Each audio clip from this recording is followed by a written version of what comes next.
Remember the Wall Street meltdown and the huge AIG bailout? While some of those AIG employees were still collecting bonuses, others were losing their jobs. My name's Stephen Karst. I sell popsicles. I started a company named King of Pops. I used to work at AIG. I was a product analyst. After being let go by the company that was too big to fail, he's finding success on a much smaller scale.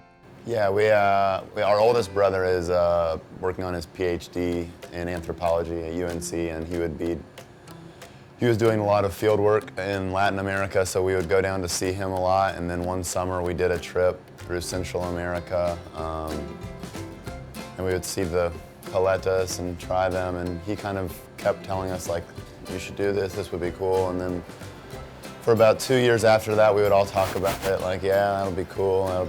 We should do that. I was working at AIG, so it was kind of an impending job loss. So it wasn't a big shock when I did, and I've been thinking about what I wanted to do next. I had interviewed for other jobs in the same field, and I kind of had decided in my head I didn't want to go back and do that again yet.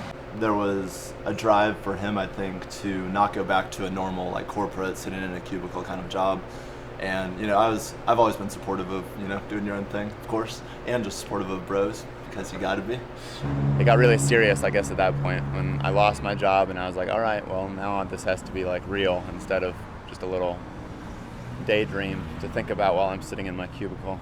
The first few days when I started, I didn't have a truck yet, so I would walk up here from my kitchen, and I would pass these construction workers, and I remember, like, I would tell them the flavors I had, and they'd be like, no, I just want, like, strawberry. So the next day I'd come back and I'd be like, oh, I have strawberry today, I made it for you, and they'd buy them. April 1st of last year was the first day that Steve sat up on the corner of North and North Highland.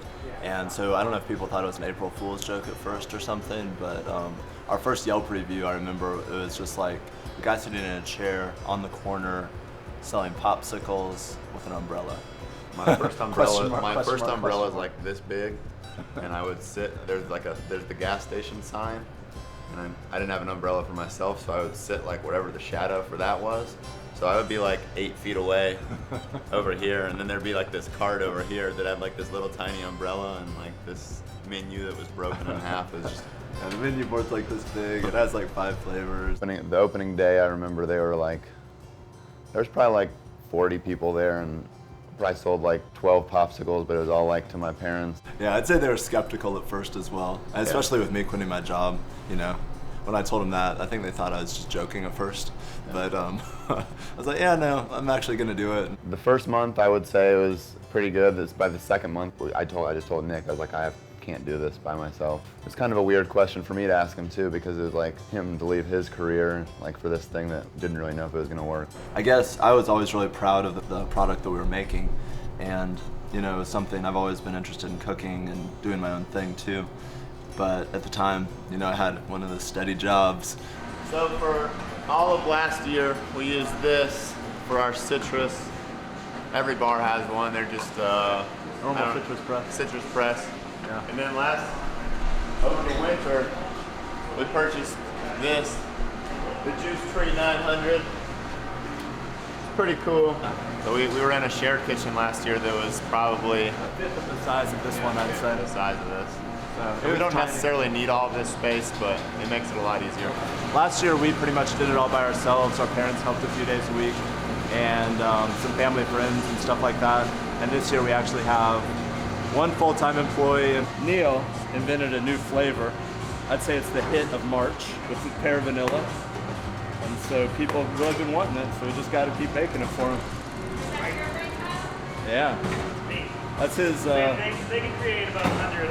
That's his second pop creation. We always have to push people for new pop creations, otherwise we get stuck in a rut. I mean, basically what we do to come up with our flavors is it's what's available from our farmers and from our suppliers. We look at what else we have on the shelf, whether it's spices or herbs or other fruits or whatever, and then just go from there. We see something that we want to try, we just try it, because generally we've found that our customers are pretty adventurous, and so we've made like avocado popsicles, we've made like carrot popsicles, we've made spinach popsicles. People suggest things. Sometimes we run into some fruit that we haven't tried stuff with, and we'll try something different. It's still like tough to convince people that it's a good idea sometimes, but we definitely have some adventurous customers that are always up for a new taste.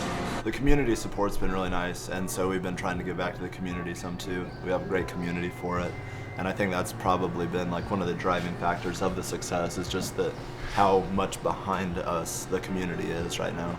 I mean, we see the same faces on a weekly basis, if not a daily basis. I was sitting up there at the music festival and just kept seeing people walk by, and I was like, I have to have a popsicle. I just saw him in the corner one day, and it was say, hey, you want a popsicle? So yeah. It was about a week before the wedding, and we had thought about asking him to cater it, and we were driving down North Highland, and all of a sudden we see the King of Pops. It was absolutely a blast. He rolled up in the cart at exactly the right time, and I think he brought 500 pops with him. And I ate at least 8. I had 8 popsicle sticks in my pocket the next day. Well, I like the strawberry lemonade, which I had last year, but they were all out, so I got this. I said, this is good. You get to make people happy. When they come and see you, they want to see you. They aren't there because they got dragged into court. Like, that's what I was doing. I was a prosecutor, so I was putting people in jail. So it's completely like opposite end of the spectrum of happiness levels of the people that you're dealing with. So yeah, I'd rather put a smile on people's faces, I think. I started setting. I remember the April 1st deadline was silly, like, but I had sat like for way too long without a job, and I was like, April 1st wasn't even really nice yet. Like, it's kind of up and down weather, and I was just like, this is the day I'm doing it, and that's what it's going to be. Like, you can sit around and try to make something perfect forever, or you can just start going. Yeah, I think that's a big part of it, is like following your dreams is important, but also like we've worked our butts off like this past year. Like, we really have. We've been in the kitchen 7 days a week, 12 hours a day, like all summer last year, and it's already starting again this year.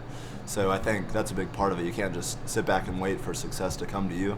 You have to like make it happen as well. Like, you should do what you love, but at the same time, you have to work hard for it.